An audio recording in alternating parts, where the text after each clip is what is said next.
هو انتي ازاي سايبه نفسك كده؟ كلام سخيف بتتعرض له اي واحده وزنها زايد شويه. تعالي اعلمك تردي عليه ازاي هو واي كلام يخص وزنك او شكلك. انا عارفه ان كلام زي ده ممكن يكون محبط قوي لينا، لان اللي بيقوله او بتقوله ما بتبقاش شايفه قد ايه انتي بتحاولي وقد ايه كلامها مؤذي. هنقسم الناس 3 انواع، وكل نوع هنرد عليه بطريقه مختلفه. لو اللي بيقولك الكلام ده حد من دايرتك القريبه، حد بتحبيه وبيحبك وقصده من الكلام ده انه خايف عليكي، هتردي بجمله مكونه بالطريقه دي.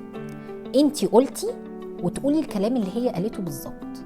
انا حسيت، هتقولي الاحساس اللي وصلك. انا محتاجه منك، وهتقولي له بكل صراحه ووضوح انت محتاجه منه ايه. الطريقه دي في تكوين الجمله ليها مفعول السحر، صدقيني لما تجربيها هترجعي تشكري. لو اللي بتقولك الجمله دي حد مش قريب منك بس في علاقه ما نقدرش نقطعها، زي مديرتك في الشغل، زميلتك في المكتب، عمته الحربايه، هتردي بابتسامه خفيفه وهتقولي لها علشان انا مرتاحه كده ومش حابه اتكلم في الموضوع اكتر من كده. بكده هتبقي وصلت لها ان كلامها مش مرحب بيه وهتبطل تتكلم فيه تاني. لو اللي بيقولك الكلام ده بقى حد مش قريب منك خالص ومش فارق معاكي علاقته في اي حاجه، هتردي وتقولي زي ما انتي سايبه نفسك كده تحشري مناخيرك في حياه الناس من غير مناسبه، وبلوك من بتاع رضوى الشربيني. يا ترى بقى اللي بيقولوا لكم كلام سخيف انهي نوع في ال3؟